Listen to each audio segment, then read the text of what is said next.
Shalom, selamat siang. Renungan saya pada siang hari ini adalah tentang amarah. Semua kita pasti pernah menjadi marah, apalagi kita sebagai ibu-ibu di dalam rumah tangga. Ketika anak-anak kita tidak menurut apa yang kita perintahkan, maka kita pasti akan menjadi marah ketika mereka tidak melakukan yang disuruh.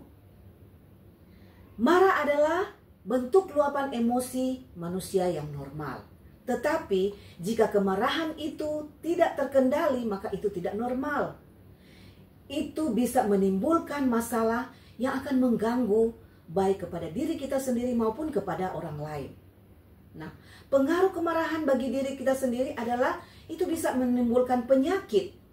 Karena ketika kita menjadi marah, maka detak jantung kita akan meningkat dan tekanan darah kita akan naik.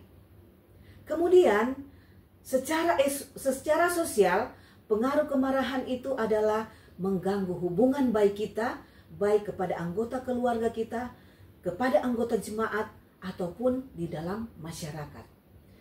Ada 3 tokoh di dalam Alkitab yang pernah marah. Ada beberapa, tetapi saya hanya pilih 3. Yang pertama Kain. Kain dia marah kepada Habel adiknya dan kepada Tuhan oleh karena persembahannya tidak diterima.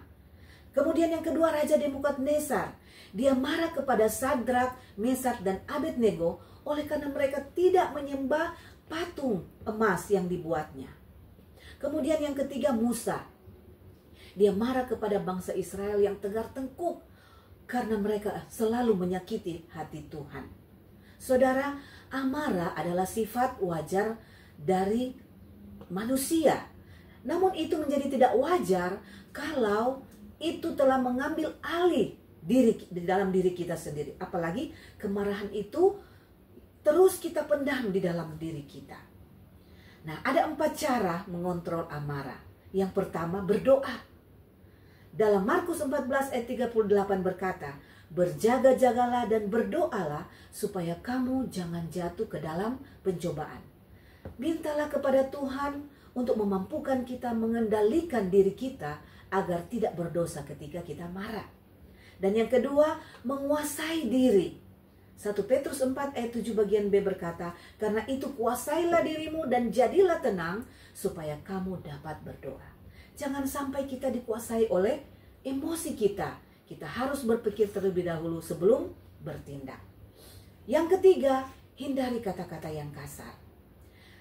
Amsal 15 ayat 1, jawaban yang lemah lembut meredahkan kegeraman, tetapi perkataan yang pedas membangkitkan amarah. Gunakanlah kata-kata yang enak didengar sehingga tidak menyakiti perasaan orang lain. Perkataan yang lembut lebih mudah untuk didengar. Dan yang keempat, berdiam diri. Ada orang berkata, kalau kamu ingin marah, hitung lebih dahulu 1 sampai 10. Artinya apa? Kita harus menenangkan diri kita lebih dahulu, hati kita, agar emosi yang tadinya meledak-ledak perlahan-lahan akan menurun. Amos 5 ayat 13 berkata, "Sebab itu orang yang berakal budi akan berdiam diri pada waktu itu." Pada waktu itu, karena waktu itu adalah waktu yang jahat. Sebuah ilustrasi seekor ular yang masuk ke toko pertunggangan kayu. Ketika dia merayap, ular itu menyenggol sebuah gergaji dan sedikit melukai dirinya sendiri. Dan pada saat itu dia berbalik untuk menggigit akan gergaji itu. Akhirnya mulutnya terluka. Kemudian tanpa memahami apa yang terjadi, tanpa dia berpikir bahwa gergaji itu menyerang dia. Dan ular itu pun memutuskan untuk melilit akan gergaji itu. Semakin kuat dia melilit, semakin dia terluka parah. Dan akhirnya ular itu pun meninggal. Saudaraku, terkadang kita meluapkan amarah kita dan berpikir untuk menyakiti orang yang telah menyakiti hati kita.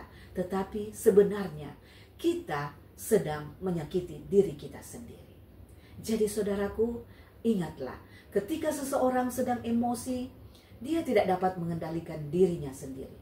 Dalam keadaan emosi atau marah, tidak mungkin bagi kita untuk memuliakan Allah dan menjadi berkat bagi sesama. Kiranya renungan yang singkat ini boleh menjadi bagian kita. Roh Kudus Tuhan menolong kita untuk memampukan kita mengontrol akan emosi dan amarah di dalam diri kita, sehingga